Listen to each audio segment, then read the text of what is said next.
13페이지 1번 문제입니다. 이거 우리 외웠던 게 나오네요. 자, 주어진 보기 중에서 가장 작은 컴퓨터의 정보 표현 단위는 무엇입니까? 자, 제일 작은 단위로는 비트가 있었죠. 예, 0과 2를 표현하는 자리 한 자리 한 칸. 예, 그게 비트고 비트가 몇 개에 모이느냐에 따라서 얼마만큼의 데이터를 표현할 수 있는지가 이제 결정이 됐었는데 지금 여기서는 이제 니블이 되겠죠. 니블이 4비트를 가지고 만들어집니다. 그리고 바이트 같은 경우는 8비트가 모이면 1바이트가 됐었죠. 그래서 여기서 제일 작은 단위는 니블이 되죠. 비트, 니블, 바이트, 그다음에 워드, 필드, 그다음 레코드, 파일, 예, 이런 순서대로 됐었죠. 2번 다음 중 모의 실험이라는 의미로 컴퓨터로 특정 상황을 설정해서 구현하는 기술로 옳은 것은 예, 시뮬레이션. 그렇죠. 시뮬레이션 게임 이런 것도 많죠. 시뮬레이션 게임 이런 것도 많습니다.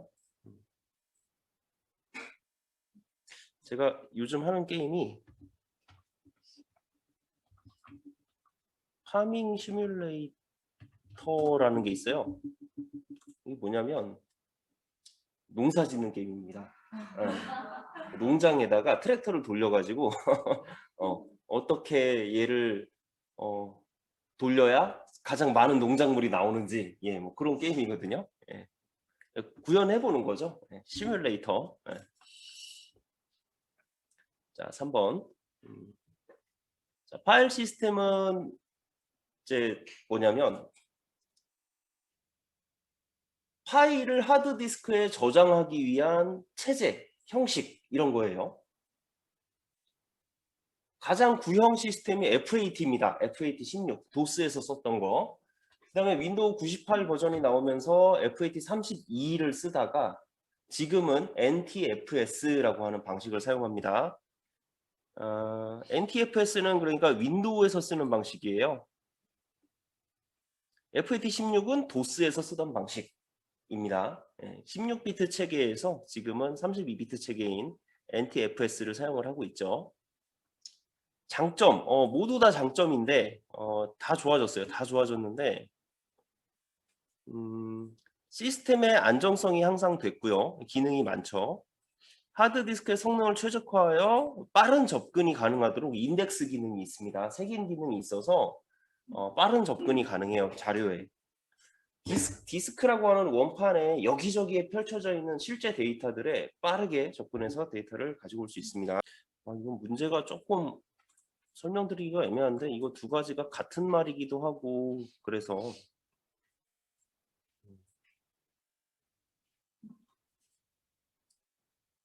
이 전문가 입장에서 둘 다 이게 맞는 말이라 자, 어떻게 정리를 할까요? 제가 결론을 내리기가 조금 애매한 것 같아요. 일단 교재에는 정답은 4번이라고 되어 있는데 이건 이대로 그냥 뭐 외우시던지 하고 넘어가셔야 될 것 같아요. 클러스터라고 하는 개념이 있는데 하드디스크에 파일을 하나 저장할 때 어느 만큼의 공간을 차지하고 집어넣을 것인가 뭐 그거에 대한 얘기가 있거든요. 그런데 이제 공간의 낭비가 이제 점점 커지는 부분도 있고 리소스도 더 많이 들어가는 부분이 있어서 조금 애매한 것 같습니다. 네. 일단 정답은 4번으로 되어 있습니다. 자, 4번 스풀이 나왔습니다. 자, 스풀 버퍼 같은 거죠. 프린터가 작동하는 동안 컴퓨터가 다른 작업을 못하고 그냥 대기 중이라는 메시지가 떠 있으면 얼마나 불편하겠어요. 예를 들면 이제 100장 인쇄를 걸었는데 프린터를 사용 중입니다. 이렇게 메시지가 떠 있고 그냥 우리가 다른 작업을 못해요. 그럼 불편하니까 프린터 안에도 메모리가 있거든요. 프린터 메모리에다가 인쇄만 날려놓으면 컴퓨터는 다른 작업을 해도 되는 거예요. 심지어 인쇄를 여러 개를 막 날려도 됩니다. 그럼 프린터가 알아서 천천히 자기 건 인쇄를 하는 거예요. 그게 바로 스프레이 기능입니다. 자, 옳지 않은 것은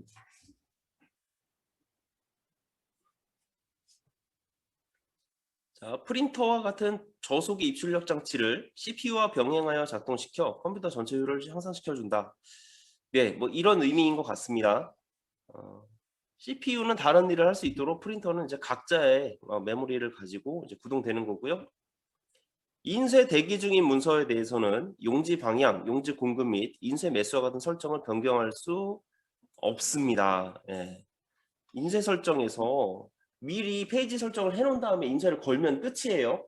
취소만 하실 수 있습니다. 아직 인쇄되지 않은 건에 대해서 취소만 하실 수 있고, 그마저도 취소가 잘 안 될 때가 있어서 프린터를 강제로 전원을 끄기도 합니다. 뭐 그럴 때 있죠. 이제 한 장만 인쇄해야 되는데 100장을 걸어가지고 막 지 혼자 나오고 있는 거예요. 그럼 막 엄청 당황하잖아요. 네, 종이 아까운데. 자, 5번.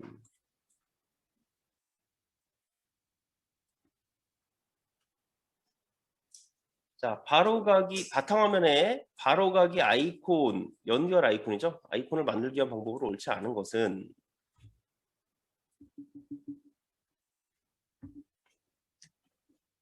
자, 바탕화면의 바로가기 메뉴에서 새로 만들기, 바로가기를 선택한 후에 실행 파일을 찾아 바로가기 아이콘을 생성한다. 자, 이거는 어떻게 하는 방법이냐면요. 바탕화면 빈자리에서 우클릭을 해보면 새로 만들기라고 하는 메뉴가 있습니다. 여기에서 바로가기라는 거를 이제 딱 선택을 하시면 이렇게 바로가기 만들기 마법사가 나와요. 예를 들면 내가 메모장을 실행하고 싶다 그러면 항목의 위치를 찾아보기를 해서 실제 실행 파일이 어디에 들어있는지를 지정을 하는 겁니다. 윈도우즈 폴더 안에 메모장이 들어있거든요. C 드라이브의 윈도우즈 폴더 안에 있는 맨 아래쪽에 노트패드라고 하는 파일이 이렇게 있어요. 얘를 이렇게 지정을 해주면 이렇게 경로가 지정이 됩니다. 자, 그러면은 얘는 이제 노트패드인데 이름은 메모장이라고 하고 싶어요. 마침 이렇게 하면은 바탕화면에 이렇게 메모장이라는 아이콘이 이렇게 새로 생겨지게 됩니다. 이런 식으로 만드는 방법을 이제 1번에서 얘기를 하고 있고요. 2번 파일 탐색기 창에서 실행 파일을 우클릭하여 바탕화면으로 드래그하는 표시되는 바로가기 메뉴로 한다. 자, 이것도 한번 해볼게요. 탐색기에 뭐 이런 파일이 있어요. 여기 지금 제가 마우스 오른쪽 버튼으로 가지고 왔습니다. 왼쪽으로 갖고 온 거 아니고요. 우클릭으로 딱 놓게 되면 여기 메뉴가 딱 뜨는데 여기서 바로가기 만들기 얘를 누르게 되면 이렇게 단축 아이콘이 생겨진다는 얘기죠. 이렇게 만드는 방법도 있고요. 자, 그 다음에 파일 탐색기 창에서 실행 파일을 Shift를 누른 상태로 바탕화면에 드래그한다. 파일을 갖고 와서 Shift를 눌러도 뭐 딱히 작동하는 거 없습니다. 컨트롤 키를 누르면 복사가 되죠. 컨트롤 Shift 두 개를 같이 눌러야 연결 만들기가 뜹니다. 그래서 요거는 3번이 틀린 말이죠. Shift가 아니고 컨트롤 Shift를 같이 눌러야 바로가기 아이콘이 만들어집니다. 파일 탐색기 창에서 실행 파일에 바로가기 메뉴 선택하는 같은 폴더에 만들어진 해당 바로가기 아이콘을 바탕화면으로 드래그한다. 자, 여기서 우클릭을 하면 바로가기 만들기 메뉴가 있습니다. 딱 만들면 여기 단축 아이콘이 여기 생겨버리거든요. 예, 얘를 끌고 이렇게 갖고 오는 거예요. 이렇게 하는 방법도 있습니다. 예, 그런 거였고요. 자, 이제 6번 봅니다. 설정 시스템 소리에서 실행할 수 없는 작업은, 자, 소리 메뉴는 설정창에 이렇게 가보면 장치에 가서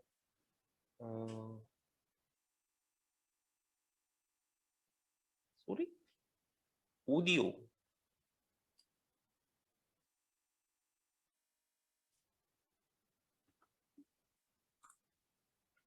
시스템의 소리.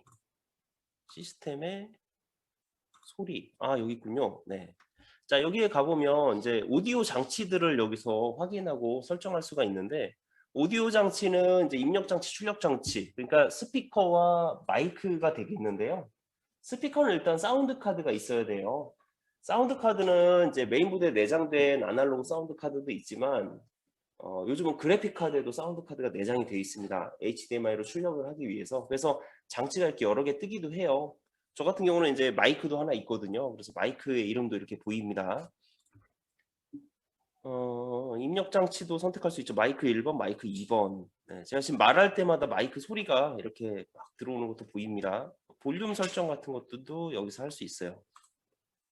자, 수행할 수 없는 작업으로 어떤 게 있을까요? 자, 스피커 장치의 속성 확인 같은 것들이 가능하겠고요. 마이크 볼륨 조절이나 앱의 볼륨, 장치 기본 설정 같은 것들이 가능한데 문서의 소리를 연결하는 거랑은 상관이 없는 것 같습니다. 6번. 요거는 이제 문서에서 지정할 수 있겠죠. 예를 들면 파워포인트에다가 사운드 파일을 첨부한다든지 뭐 이런 것들이 가능하겠죠. 7번. 윈도우즈의 드라이브 조각 모음 및 최적화에 대한 이야기입니다. 옳은 것은 디스크의 물리적인 손상 부분을 제거한다. 자, 하드디스크가 파손되는 형태는 물리적인 형태와 논리적인 형태가 있습니다. 물리적인 형태가 뭐냐면요. 디스크에 스크래치가 나거나 모터가 고장 나거나 뭐 이런 것들이에요. 아니면 이제 그 자기적인 성질을 이용해서 N극, S극으로 데이터를 쓰는 거나 마찬가지 형태거든요. 그런데 거기가 이제 뭐 예를 들면 이제 일부가 좀 이렇게 작동을 안 하게 됐어요. 새까맣게 먹었어요. 이런 경우가 물리적인 손상인 경우고요. 수리는 불가능하다고 봅니다. 수리할 수 있는 업체가 있긴 있으나 현실적으로 거의 불가능해요. 그래서 물리적인 손상이 있을 경우에는 보통 새 하드디스크를 교체를 합니다. 교체하는 소모품으로 보고 있거든요. 수리 비용이 더 비싸요. 새 거 사는 것보다. 새 거 사면 6만 원이면 사는데 고치려면은 한 3, 40만 원 들어요.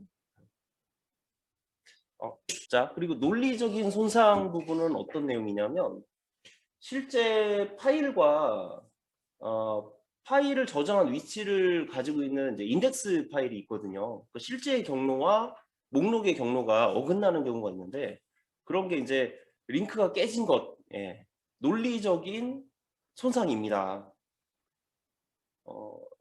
이제 그런 것들은 이제 디스크 검사 수정 기능들을 이용을 해가지고 이제 원래 모양대로 이제 돌려줄 수가 있는데 우리 디스크에 보면 컴퓨터 메뉴에 내 PC에 하드디스크 같은 경우에 마우스 오른쪽 클릭해서 속성에 들어가면 도구라고 하는 창이 있어요. 여기 보면 오류 검사가 있고 디스크 드라이브 최적화 및 조각 모음이라는 기능이 이렇게 있습니다. 오류 검사 부분을 눌러보면 드라이브 검사를 이렇게 할 수가 있어요. 이게 바로 논리적인 검사를 수행하는 부분이고 링크가 깨졌을 때는 이걸로 복구를 할 수가 있게 됩니다. 가끔씩 우리 USB 메모리 딱 꽂으면 지금 검사가 필요합니다. 수정하시겠습니까? 이런 메시지 보실 때가 있는데 그거 떴을 때 자꾸 무시하시면 안 됩니다. 왜냐하면 거기에 목록에는 파일이 있는 것처럼 보이지만 실제로 파일이 저장이 잘 안 돼 있는 경우도 자주 있어요. 수정을 했더니 파일이 없어졌다 뭐 이렇게 이제 얘기하시는 경우도 있는데 그 전부터 없었던 거죠. 이 논리 검사라는 건 실제 파일의 위치와 목록에 있는 위치를 이제 비교하는 과정이거든요. 그리고 이제 조각 모음이라고 하는 거는 디스크 플래터 내에서 여기저기 퍼져 있는 실제 클러스터들을 한쪽으로 모으는 거예요. 그래서 좀 차곡차곡 좀 정리를 하는 그런 작업이 바로 조각 모음이 됩니다. 자, 그래서 드라이브 조각 모음의 최적화는 바로 3번 디스크의 단편화된 조각을 모아서 디스크를 최적화하는 게 바로 디스크 조각 모음인데 하드 디스크에다가 대고 하시는 작업이에요. USB 메모리나 SSD에는 해도 되긴 하는데 큰 효과는 없습니다. 근데 하드 디스크는 원체 속도 저하가 많은 제품이고 이런 걸 해서 자꾸 이제 정리를 해주셔야 쓸만해지죠. 필요한 기능이고요. 자, 8번. 자, 다음에 설명하는 MPEG 규격으로 옳은 것은 무엇입니까? 자, MPEG는 이제 멀티미디어 그 규격을 정하는 그룹의 이름이에요. 그래서 줄여서 MP1, MP2, MP3, MP4 이렇게 얘기를 합니다. 자, 차세대 텔레비전 방송이나 ISDN, 케이블망 등을 이용한 영상 방송을 위하여 제작된 것입니다. HD TV, 위성방송, DVD 등이 이 규격을 따르고 있다 그래요. 요거는 바로 DVD 규격에 해당하는 MP2 규격입니다. MP2. MP1 규격이 먼저 AVI가 있었고요. AVI가 화질이 MP1 같은 경우는 그닥 좋지 않았어요. 이게 이제 90년대 말 얘기입니다. MP1 규격이. 그다음에 DVD가 나오면서 이제 2000년대 초중반에 DVD가 이제 막 쏟아져 나오기 시작했죠. 그 다음에 이제 mp3도 같이 비슷하게 만들어져 가지고 mp3 파일도 이제 막 우리가 많이 듣다가 mp3 플레이어가 엄청 흥했던 시대가 있었죠. 지금은 이제 mp4를 정말 많이 쓰고 있습니다. 우리가 자주 보는 동영상들 대부분 mp4로 인코딩 돼 있죠. 네, 다음 페이지로 넘어갑니다. 자, 휴지통을 거치지 않고 바로 삭제하는 키로 옳은 것은 무엇입니까? 윈도우 탐색기에서 어떤 파일을 선택하고 Shift Delete 키를 누르면 지금 보는 것처럼 완전히 삭제하시겠습니까? 라는 메시지가 나옵니다. 그냥 딜리트 키를 누르면 이렇게 휴지통으로 보내시겠습니까? 이런 메시지가 나오는 거거든요. 자, 이런 파일을 그냥 딜리트를 누르면 휴지통에 버리시겠습니까? 나오는 거고, Shift 딜리트 누르면 완전 삭제하시겠습니까? 휴지통에 가지 않고 바로 제거가 되는 거죠. 그래서 Shift 딜리트가 옳은 얘기가 됩니다. 자, 다음 중 인터넷 동영상 전송 기술과 관련하여 스트리밍 전송이 가능한 형식으로 옳지 않은 것은입니다. 스트리밍이라고 하는 거는 우리 뭐 스트리머라는 직업이 요새 많죠. 실시간 방송하는, 개인 방송하는 것인데, 기술적으로 스트리밍은 전에는 동영상을 보려면 완전히 다운을 받아서 봤어야 됐었어요. 근데 다운을 받으면서 실시간으로 보는 거, 기다리지 않아도 되죠. 네, 이게 스트리밍입니다. 심지어 중간부터 볼 수도 있어요. 이거 스트리밍이에요. 아니면 이제 실시간 방송, 개인 방송 같은 것들, 이런 것들이 스트리밍인데, 다운로드 받지 않아도 중간부터 재생이 가능한 것입니다. 전부 다 동영상 포맷들인데 JPG만 그림 파일이에요. 그림 파일은 스트리밍하고는 이제 관계가 없는 말이죠. ASF, WMV, RAM 이거 이제 세 개 다 지금 최근에는 거의 좀 보기 힘든 포맷들이긴 한데, 예, 그래도 한때 많이 퍼져 있었던 동영상 포맷들입니다. 다음 중 RISC 설계 방식에 대한 설명으로 옳지 않은 것은입니다. 자, 요거는 제가 교재 앞부분을 좀 잠깐 화면에 띄워드릴 테니까요. 화면을 봐주세요. CPU는 설계할 때 그 구조상 CISC 방식과 RISC 방식으로 나눠집니다. 설계 구조상. 요걸 크게 쉽게 생각하시면 개인용 컴퓨터에 사용되는 CPU와 서버용 CPU에 사용되는 CPU의 설계 구분이라고 생각하시면 될 것 같아요. 개인용 컴퓨터와 서버용 컴퓨터의 구분이라고 생각하실 수 있습니다. 근데 이제 요거는 너무나 오래된 이야기라, 예, 여기 보면 이제 최초의 32비트 처리 프로세서는 80386DX이다 그러는데 이게 386 CPU 얘기하는 거거든요. 예, 너무 옛날 얘기입니다. CISC 마이크로 프로세서와 RISC 마이크로 프로세서가 있는데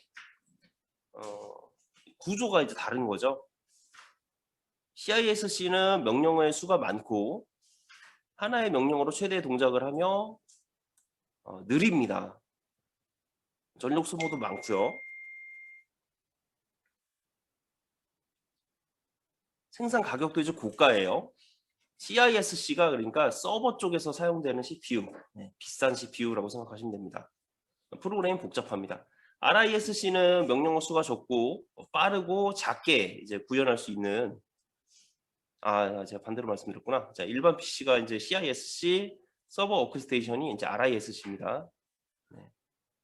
그래서 RISC CPU는 보통 여러 개가 들어가요. 네. 2개, 4개, 8개, 16개 이런 식으로 복수개의 CPU가 들어가지게 됩니다. 자, 문제로 돌아와서 RISC는 그러니까 서버용 CPU라는 걸 알겠죠? 네.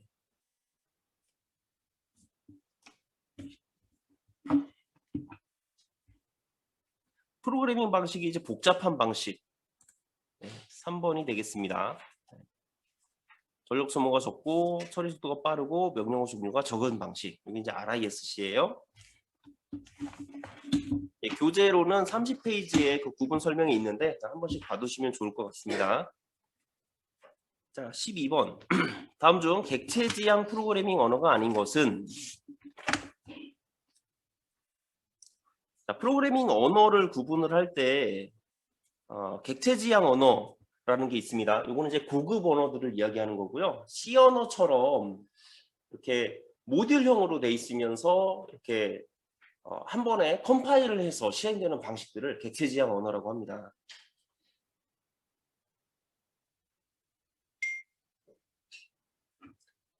자, 이런 것들은 함수들이 내장이 돼 있거든요. 이제 프로그램 코딩을 할 때 뭐 if 함수라든지 and 함수 같은 자주 사용되는 그 판단문 수식 함수들이 있는데 이런 것들을 안쪽에 모두 내장하고 있어서 프로그램을 작성하는 사람이 좀 더 쉽고 빠르게 미리 정의되어 있는 함수들을 사용할 수 있는 그런 언어들이 됩니다. 자, 여기서 이 코볼이라고 하는 언어는요, 굉장히 오래된 언어 프로그램이에요. 저는 본 적도 없습니다, 코볼을. 제가 어릴 때 있었던 거라. 자바나 이제 스몰톡, C++ 같은 것들은 최신으로 사용되고 있는 그런 언어들이죠. 지금 현재 체계의 언어들은 모두 다 객체지향 언어라고 보시면 됩니다. 그래서 옛날 언어와 이제 최신 언어로 구분하시는 것도 방법이 되겠어요. 네. 자, 13번. 이제 모의고사가 되니까 문제가 조금 더 어렵게 느껴지죠? 네, 여기서 조금 걸리는 게 있을 것 같아요, 오늘 중에. 네, 이런 것들을 위주로 좀 많이 볼게요. 네. 자, 13번. 자, 컴퓨터에서 산술 논리 연산의 결과를 일시적으로 저장하는 장소로 옳은 것. 자, 이거 제가 자판기 얘기했었죠? 700원을 인식해야 되는데 500원 딱 넣고 100원 넣었더니 500원 없어지고 100원만 들어있어요. 500원을 잠깐 기억하고 있어야 되는데. 그죠? 누적해서 계산이 돼야 되죠? 그래서 합쳐져야 되죠? 그래야 700원이 나오죠? 누산기입니다. 14번. 파일 탐색기에서 비연속적인 여러 개의 파일을 선택하는 방법은 무엇입니까?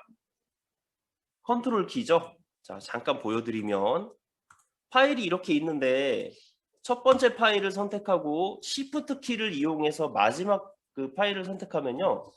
쫙 다 선택이 돼요. 드래그 한 것처럼 됩니다. Shift 키는 그럴 때 쓰는 거고 하나 클릭하고 떨어져 있는 거를 이렇게 다중 선택할 때는 엑셀에서도 똑같지만 컨트롤 키를 이용하시면 돼요. 그러면 떨어져 있는 파일들을 이렇게 선택하실 수가 있죠. 그래서 14번은 2번이 되겠고요. 자, 15번. 영화, 사진, 음악 등 미디어 파일이나 문서, 주소록 등 사용자의 콘텐츠를 서버에 두고 스마트폰이나 스마트 TV를 포함한 어느 기기에서든 다운로드 사용할 수 있는 서비스는 무엇입니까? 이거 우리 많이 쓰죠? 클라우드, 그렇죠. 인터넷에 파일을 저장해 놓고 쓰는 거 클라우드 서비스가 됩니다. 자, 인터넷 용어입니다. 인터넷상의 특정 사이트로 동시에 많은 이용자들이 접속하는 것을 방지하기 위해서 같은 내용을 복사해 놓는 것. 미러 사이트죠. 거울처럼 같은 서버를 여러 개 만들어 놓습니다. 수백 대씩 만들어 놔요. 사용자가 원체 많으니까 컴퓨터 한 대가 수용할 수 있는 양은 정해져 있거든요. 그래서 미러 사이트를 만들어 놓습니다. 서버가 20대가 있으면요. 그 앞에 앞단에 로드 밸런싱이라는 장비가 들어갑니다. 로드 밸런스, 부하를 균형 맞춰서 분배해주는 장치인데 1번은 이쪽으로 가, 2번은 여기로 가, 3번은 여기로 가 이런 식으로 이제 나눠주는 거예요. 네. 그리고 여러 대의 서버가 이제 골고루 일을 할 수 있도록 이렇게 분배해주는 매니저 같은 역할을 이렇게 앞에서 하는 거죠. 네. 그리고 미러 사이트들은 이제 같은 내용을 다 가지고 있는 거죠. 17번 인터넷 익스플로러 실행 시 자주 사용하는 웹사이트로 시작하고자 할 때 설정과 검색 기록을 삭제하고자 할 때 설정하는 방법. 인터넷 익스플로러에 보면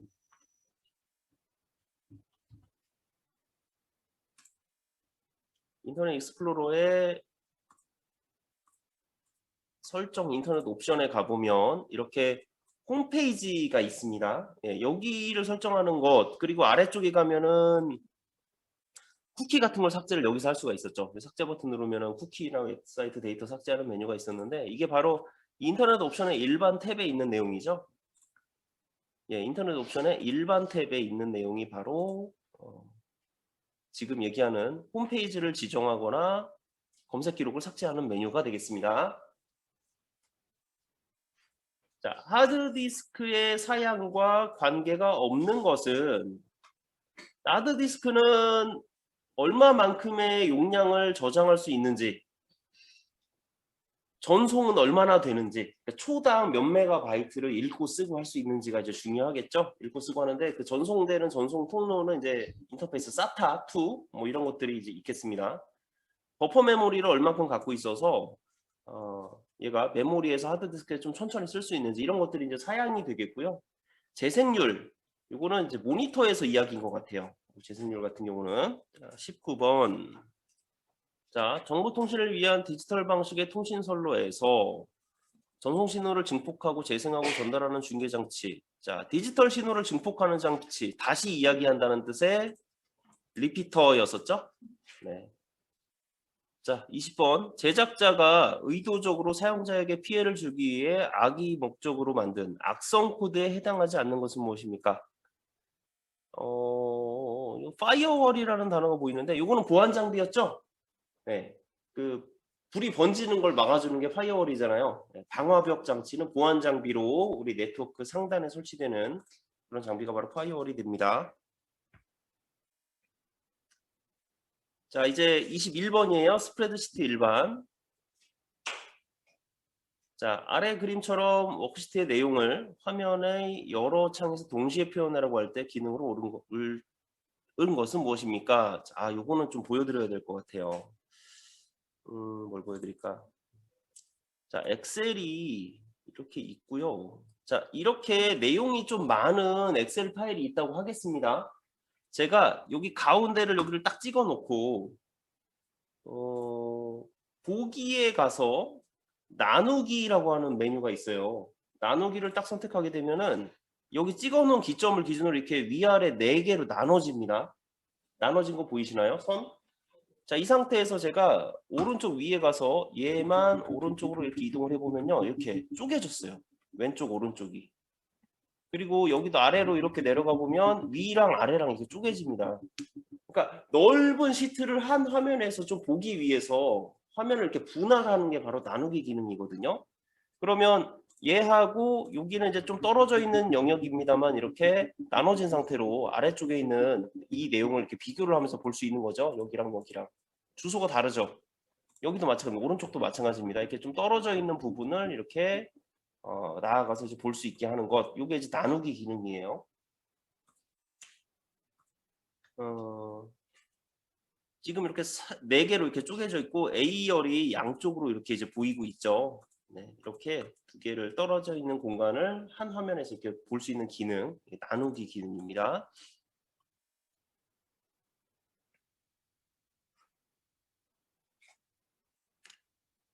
요것도 제가 설명을 안 드린 것 같아요. 예, 다음과 같이 하나의 셀에 2줄 이상의 데이터를 입력하려고 하는 경우 컴퓨터 활용 능력이 지금 한 셀에 있는데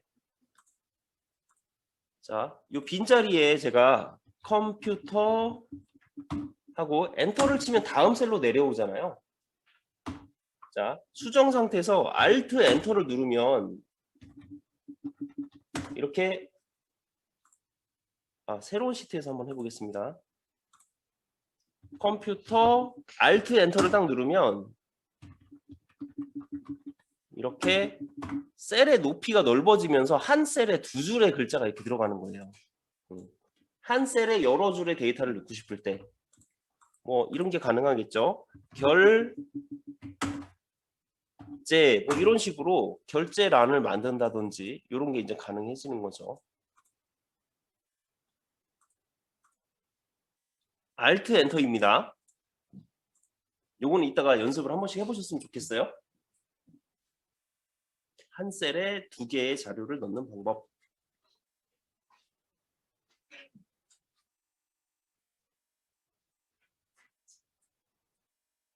자, 영문 대소문자를 구분하도록 설정했을 때 오름차순 정렬의 순서가 옳은 것은 무엇입니까? 자, 정렬되는 기준을 제가 좀 말씀을 드리면 일단 숫자가 가장 먼저 옵니다. 그 다음에 기호가 오고요. 영문 소문자, 영문 대문자, 그 다음에 한글, 공백 이 순서대로 들어오거든요. 그래서 요 순서대로 들어오는 걸 찾으시면 될 것 같아요. 숫자 다음에 특수기호, 그 다음 소문자, 대문자. 여기서는 뭐가 이 순서대로 돼 있나요? 네, 숫자, 기호, 소문자, 대문자, 한글 순서입니다. 24번. 함수식에 대한 결과가 옳지 않은 것은 무엇입니까? 결과가 옳지 않은 것. ABS 함수는 절대값을 표현하는 함수입니다. 절대값.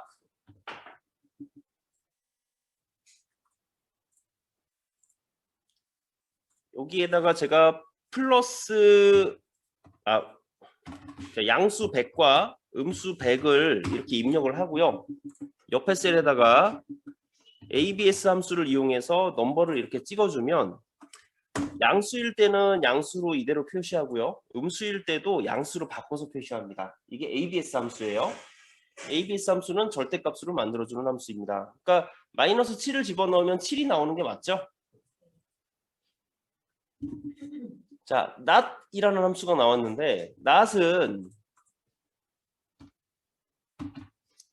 true에는 펄스에는 true를 돌려주는 함수가 바로 not 함수입니다. 그러니까 예를 들면은 여기에다가 10은 11과 같다 이렇게 하고 엔터를 딱 치면 펄스가 나오죠. 틀렸단 말이죠. 자, 그런데 이 값을 not으로 싸주게 되면은 true로 바뀌는 거예요. 무조건 반대값을 내주는 게 not 함수입니다. 그래서 4가 더 크다, 5보다 이렇게 하면 이제 지금 true입니까? false입니까? false인데 not 함수를 썼으니까 true가 나왔어야 되죠. 근데 이제 false가 나왔으니까 B가 틀린 말이죠. MODE 함수는 우리가 연습해 본 적이 있어요. MOD는 가장 자주 등장하는 수인데 여기서 10이 2번 나왔잖아요. 네, 그래서 이제 10이 많이 나와서 10이 나온 거고, 라운드 함수는 반올림인데 마이너스 3 했으니까 0이 3개 나오게 반올림 되겠죠. 그래서 13000이 나와서 잘 나왔습니다. 그런 함수예요.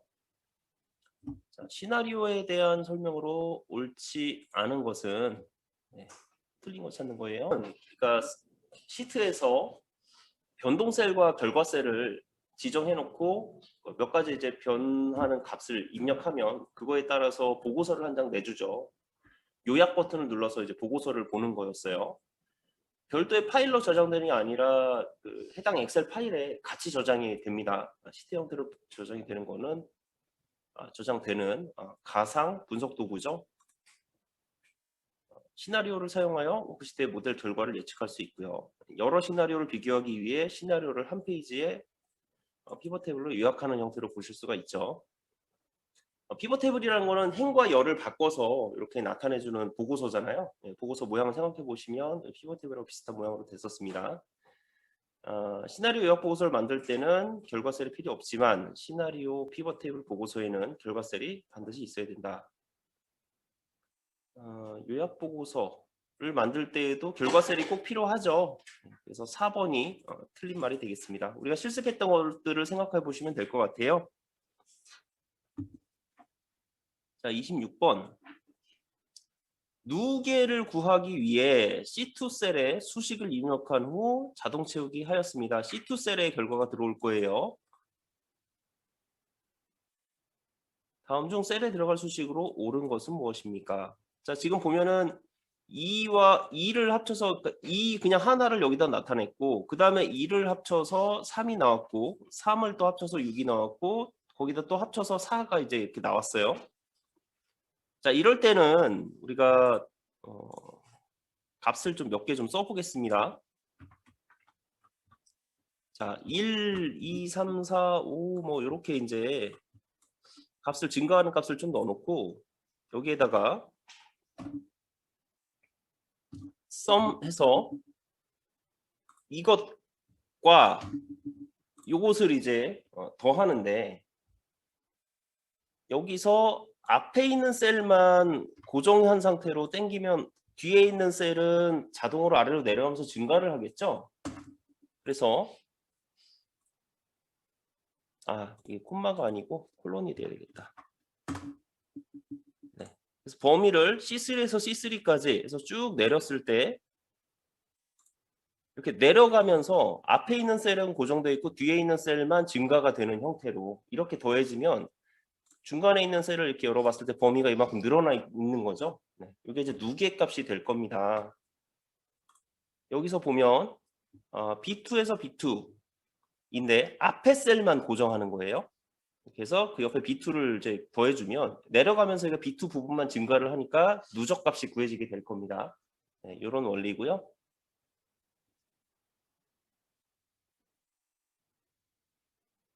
자, 차트가 나왔네요. 데이터 계열 서식 메뉴를 이용하여 수정하고자 할 때 옳지 않은 것은 무엇입니까?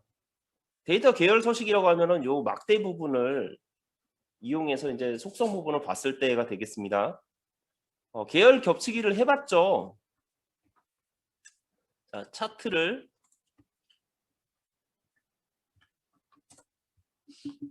값을 좀 이렇게 넣어놓고 이만큼의 영역을 이용해서 차트를 좀 간단하게 한번 만들어 보겠습니다. 자, 이 계열 부분을 더블 클릭하면 나오는 이 오른쪽에 있는 메뉴가 바로 데이터 계열 서식 메뉴인데 여기에 보면 계열 겹치기 메뉴가 있어요. 계열 겹치기는 가장 작은 값이 마이너스 100%고 증가를 쭉 시켜보면 플러스 100%까지 가능해지네요. 자, 계열 겹치기는 마이너스 100에서 플러스 100까지 조절이 가능하고요. 간격 너비는 얼만큼이 될까요? 간격 너비는 가장 작을 때가 0%, 가장 클 때가 500%입니다. 그래서 간격 너비는 0에서 500%까지 가능했고요. 요소마다 다른 색 사용의 체크를 표시하면 막대 색깔이 각각 달라진다. 색깔 지정을 어디서 할 수 있을까요? 채우기에 가서 요소마다 다른 색 사용을 체크를 하니까 색깔이 다 예쁘게 들어가지네요. 네, 이런 메뉴도 있었고요. 간격 너비의 숫자를 늘리면 각 막대의 너비가 커진다. 간격 너비라는 거는 이 막대와 옆에 있는 막대 사이의 너비 공간을 얘기하는 거거든요. 얘가 커지면 막대가 가늘어지겠죠? 네, 그래서 4번이 옳지 않은 말이 되겠습니다. 다음 페이지. 네, 28번입니다. 자, 차트에 대한 설명으로 옳지 않은 것입니다. 네, 지문을 쭉 한번 읽어볼게요. 옳지 않은 것은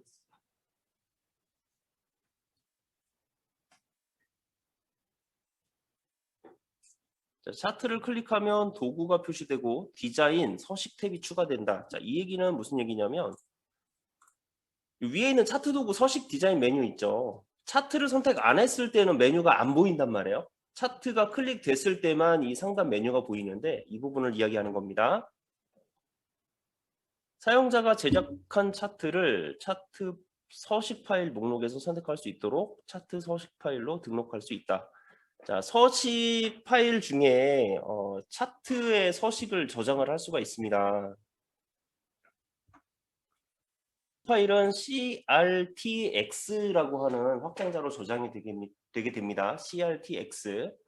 그래서 파일로 저장해 놨다가 이 서식을 다시 불러오면 나중에 이걸 다시 이제 반영을 할 수가 있게 되는데요.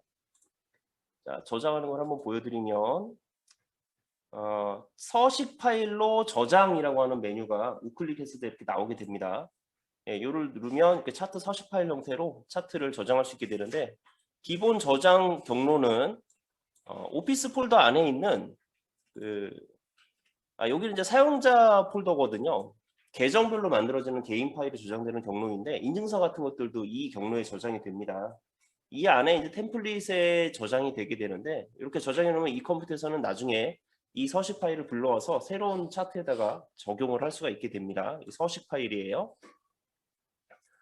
자, 차트에서 데이터 요소의 크기를 조절하면 워크시트의 값이 자동적으로 고쳐진다.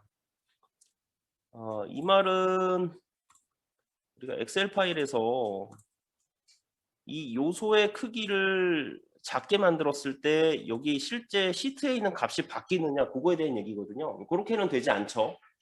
근데 요 원본 데이터의 값을 이렇게 임의로 수정하시게 되는 경우에는 차트 값이 이렇게 반대로는 바뀌게 됩니다.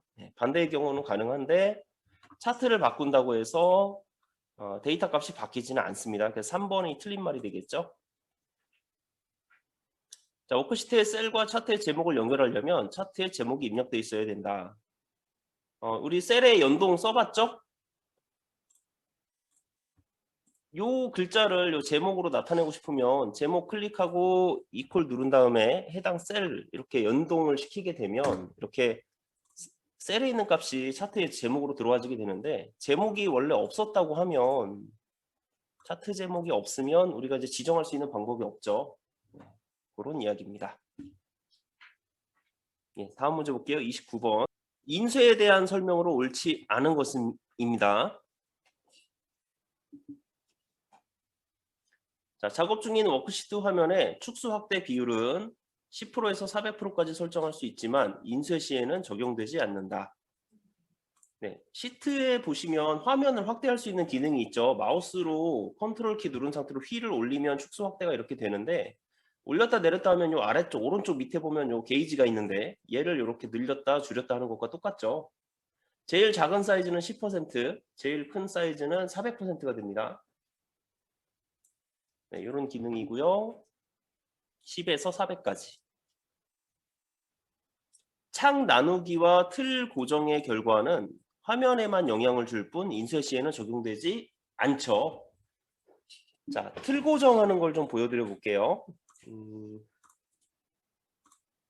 여기서 우리가 이렇게 아래쪽으로 내려가 보면은 화면이 쫙 내려가지죠. 근데 요 1, 2번 행을 내가 화면을 스크롤해서 내려도 계속 보고 싶어요. 그럴 때는 요 자리에다가 클릭을 좀 해놓고 보기에 틀 고정이라는 메뉴가 있습니다. 틀 고정에 가면 첫 행을 고정하는 기능도 있고 그냥 현재 있는 셀의 위치를 기준으로 틀을 고정하는 것도 있어요. 이렇게 고정을 해놓게 되면은 옅은 선이 하나 가로 방향으로 생기는데, 이렇게 해놓은 상태에서 아래로 내리면 위에 있는 행은 이렇게 남아있는 상태로 아래쪽만 움직이게 됩니다. 실무에서 데이터 시트가 클 때 이 기능이 굉장히 유용하거든요. 아래로 내려가면서 이 항목이 뭐였지? 이제 제목으로 이렇게 읽어가면서 하지 않아도 되거든요. 자, 그런데 얘는 인쇄랑은 상관없습니다. 만약에 첫 행, 두 번째 행을 계속해서 인쇄될 때 나오게 하고 싶으시면은 페이지 레이아웃 메뉴에 시트 탭에 가서 인쇄 영역 반복할 행을 지정하는 부분에서 이렇게 해당 행을 이렇게 지정을 해주셔야만 인쇄할 때 얘가 반복해서 나오게 되는 거죠. 자, 시트 탭의 메모 항목 중에 시트 끝을 선택하면 메모가 시트 끝에 모아서 인쇄가 되죠. 이거는 테스트를 해본 적이 있습니다. 4번 페이지 설정의 시트 탭에서 눈금선 항목을 선택하면 워크시트 셀의 눈금선을 인쇄할 수 있게 됩니다. 인쇄할 수 없는 게 아니죠. 4번이 틀린 말이 됩니다. 눈금선은 여기 보시면 우리가 선을 검정색으로 그려놓은 자리는 인쇄가 되는데 이 연한 회색 선은 셀을 구분하는 선이지 인쇄되는 선이 아니거든요. 그런데 우리가 시트 탭에 눈금선을 클릭을 하게 되면 인쇄 미리 보기 했을 때 이렇게 나머지 선들도 다 인쇄를 할 수가 있게 됩니다. 이게 이제 눈금선 메뉴였죠. 30번 필터에 대한 것으로 옳지 않은 것입니다. 자동 필터, 필터 버튼이 상단에 필드명이 자동으로 생기는 기능이죠. 데이터 영역에 표시되는 목록 단추를 이용하여 쉽고 빠르게 데이터를 추출할 수 있죠. 자, 필터를 이용하여 추출한 데이터는 항상 레코드 단위로 표시가 됩니다. 그렇죠. 행 단위로 모여지게 되죠. 필터를 잠깐 걸어볼까요? 자, 여기에다가 제가 만약에 필터를 걸겠다 그러면 데이터에 필터 버튼 이렇게 누르게 되면 이 필드명 자리에 이 버튼이 목록 버튼이 생기게 되죠. 자, 그리고 직위 중에서 내가 뭐 예를 들면 과장만 나타내겠다 그러면 확인을 눌러보면 행 단위로 사라지고 과장만 남는 걸 보실 수가 있습니다. 이 내용이고요. 자동 필터에서는 여러 열의 동시에 조건을 설정하고 OR로 결합은 안 되죠. OR은 안 됩니다. AND 형태로만 되죠. OR 걸고 싶으면 어떻게 해야 돼요?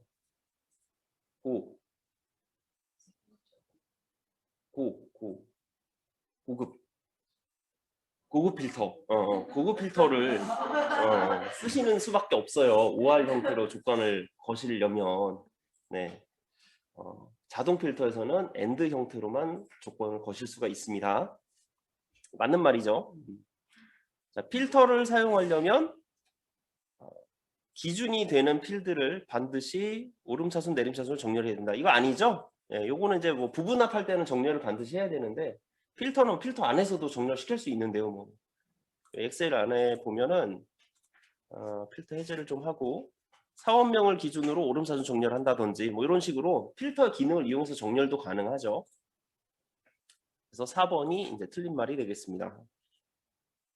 31번.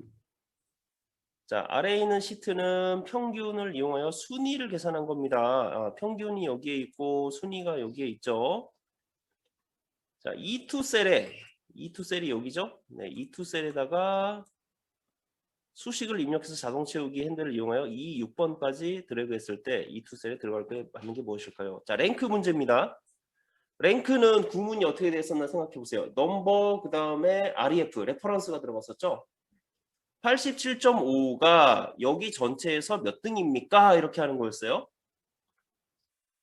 D2가 전체 범위에서 몇 등입니까? 이렇게 하는 거였습니다. 그 다음에 내림차순, 오름차순 지정을 해야 되는데 내림차순, 오름차순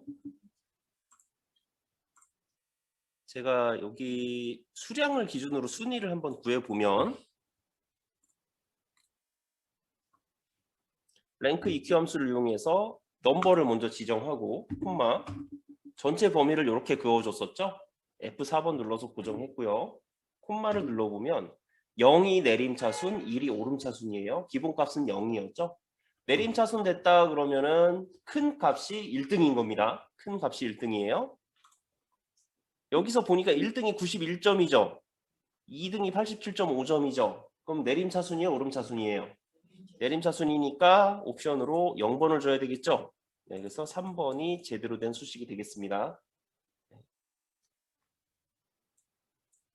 자, 위로 또 가서 열 너비에 대한 설명으로 옳지 않은 것은입니다.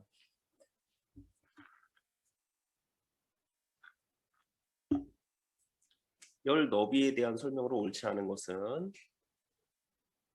열 너비는 우리 엑셀에서 이렇게 늘렸다 줄였다 하는 부분이 있죠. 얘가 열의 너비가 되겠는데 C 열의 너비를 우클릭해서 열 너비를 직접 메뉴를 누르시면 직접 숫자로 주실 수도 있습니다. 뭐 25 이렇게 주면 이제 25의 너비가 이렇게 설정이 되는 거였죠. 더블 클릭을 끝부분을 하게 되면 이 너비에 맞춰서 자동으로 이렇게 알맞은 너비로 직접 지정이 되기도 하고요. 여러 개의 열을 동시에 선택한 다음에 너비를 이렇게 지정하게 되면 같은 너비로 자동으로 이렇게 설정이 됩니다. 또 여러 개의 열을 동시에 선택한 상태로 끝부분을 더블 클릭하면 각 열에 알맞은 사이즈로 얘가 알아서 잡아주기도 합니다. 네, 편한 기능이죠. 자, 셀의 서식에 열 너비 자동 맞춤을 실행하면 셀의 서식에 열 너비 자동 맞춤 기능을 선택을 하면 이렇게 좁아져 있다고 하더라도 자동 맞춤을 딱 누르면 얘가 대라 자동 맞춤을 딱 하면 이렇게 알아서 이렇게 딱 넓어지는데 이거는 이제 너비를 이렇게 더블 클릭한 거랑 같은 기능이죠. 네. 문자 열에 맞춰 현재 열의 너비를 조절하는 게 가능합니다.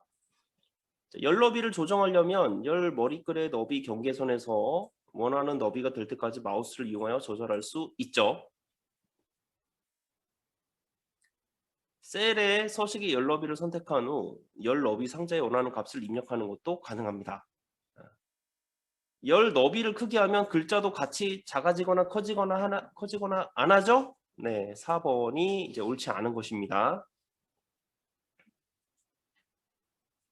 33번. 자, 부분합의 계산 항목에 사용할 수 있는 함수의 종류로 옳지 않은 것은 부분합으로 옳지 않은 것은 한번 걸어볼까요? 자, 표를 이렇게 드래그를 하고 데이터에 부분합을 들어가서 함수 목록을 좀 보겠습니다. 합계 개수 평균 최대 최소 곱 숫자 개수 표준 편차 뭐 표본 분산 이런 것들이 가능한데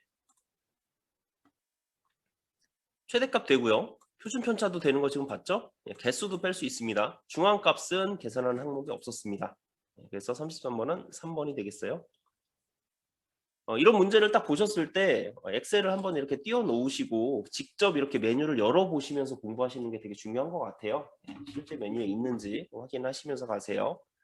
34번. 자, 피벗 테이블의 레이아웃이 다음처럼 설정됐을 때 보고서로 옳은 것은 무엇입니까? 자, 필터에 담당이 들어왔어요. 자, 필터는 피벗 테이블 상단에 들어오는 거죠. 여기 담당이라고 되어 있는 게 이 보고서 자리에 이렇게 있는 게 일단 맞을 것 같습니다. 자, 그 다음에 열에 아무것도 없어요. 행에만 분류가 있습니다. 행의 분류가 이렇게 있어요. 자, 그 다음에 열에는 아무것도 없는 상태고요. 일단 둘 다 열에 아무것도 없습니다. 값에 합계, 수량의 합계와 단가의 합계가 있는데 수량 합계, 단가의 합계가 이렇게 보이죠? 여기도 지금 보니까 수량의 합계와 단가의 합계가 이렇게 보여요. 자, 그러면 여기 4번하고 1번의 그림의 차이가 도대체 뭘까요? 인데 열 부분에 생긴 값 항목을 행 쪽으로 가지고 오게 되면 모양이 이렇게 세로로 쓰게 됩니다. 값 부분이 열 레이블 쪽으로 오게 되는 거예요. 네, 피벗 테이블 실기 부분 연습을 하시다 보면 이런 형태의 문제가 자주 나옵니다. 그래서 34번은 4번 이런 모양의 형태가 됩니다. 지금 여기서 주의 깊게 보셔야 될 건 이 시그마 값 부분이에요. 얘가 원래는 이 자리에 생기는데 얘를 끌어서 이쪽으로 가지고 오게 되면 모양이 세로 이렇게 길어진다 이런 얘기입니다. 네, 값 부분이 행 레이블 쪽에 와지게 되는 거예요. 예, 또 다음 문제 35번. 원 단위로 입력된 숫자를 100만 원 단위로 표시한다.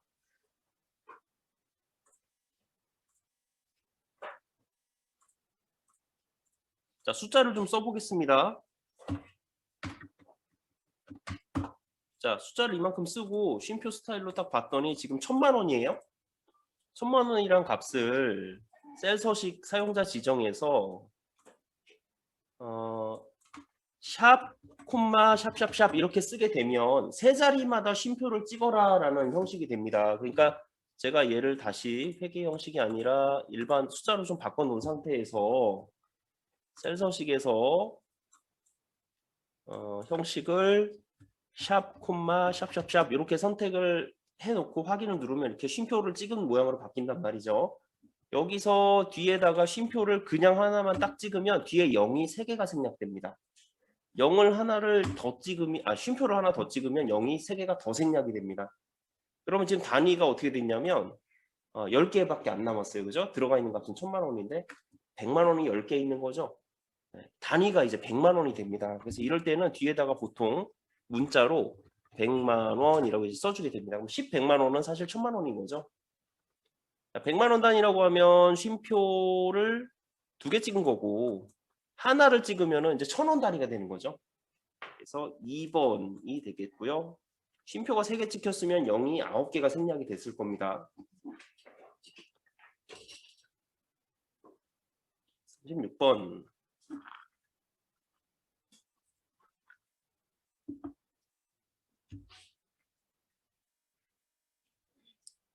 자, 국어, 영어, 수학 점수의 평균이 70점입니다.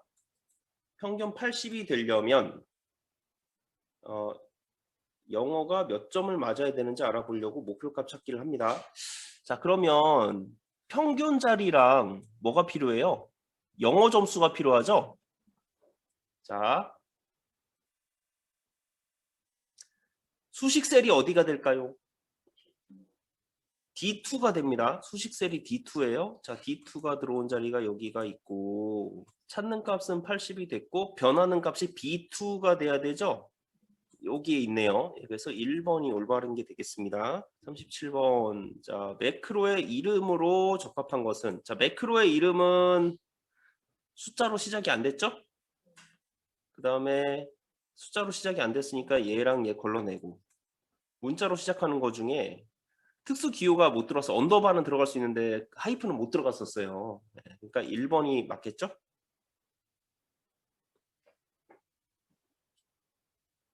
38번.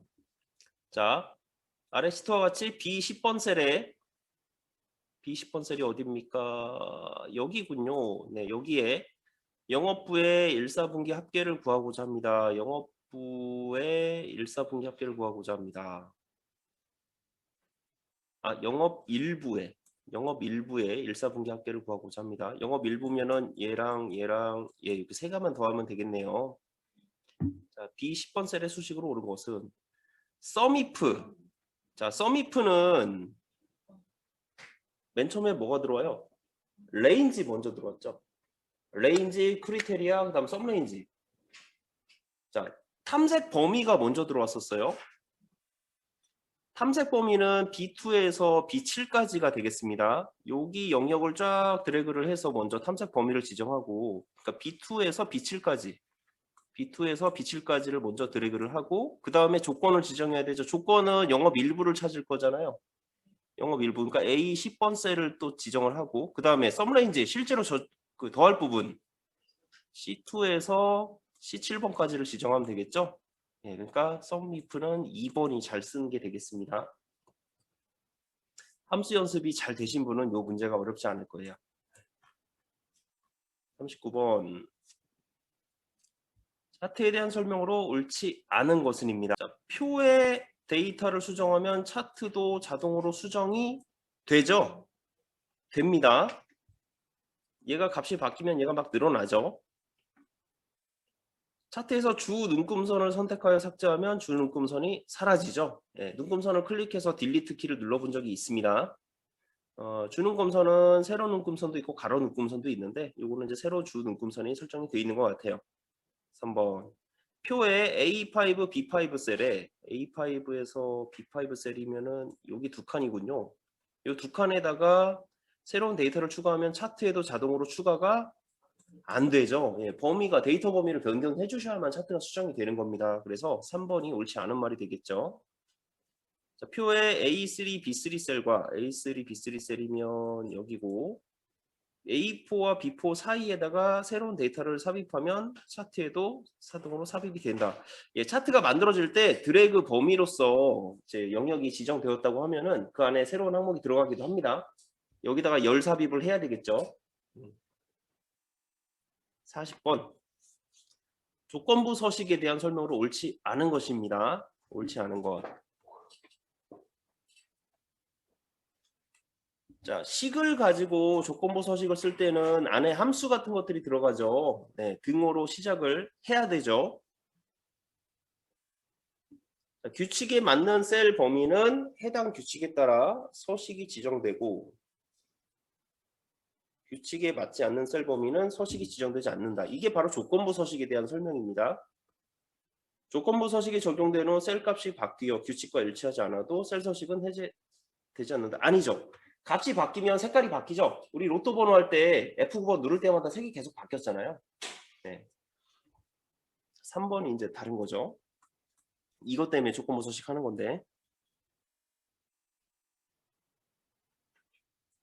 자, 고유 또는 중복값에 대해서만 서식을 지정할 수도 있다. 한번 해볼까요? 자, 이렇게 드래그를 해놓고 홈 메뉴에 조건부 서식에 가면 네, 중복값이나 고유값에 대해서 색깔을 이렇게 지정하는 것도 가능합니다. 예를 들면은 관리부, 영업부, 생산부 이렇게 4칸을 찍어 놓고 나서 조건부 서식을 중복값을 이렇게 지정하면은 중복되는 값들만 이렇게 보여지기도 해요. 중복값을 걸러낼 때 조건부 서식을 쓰기도 좋습니다. 자, 이렇게 해서 일단 40번까지 한 회차를 풀어봤어요.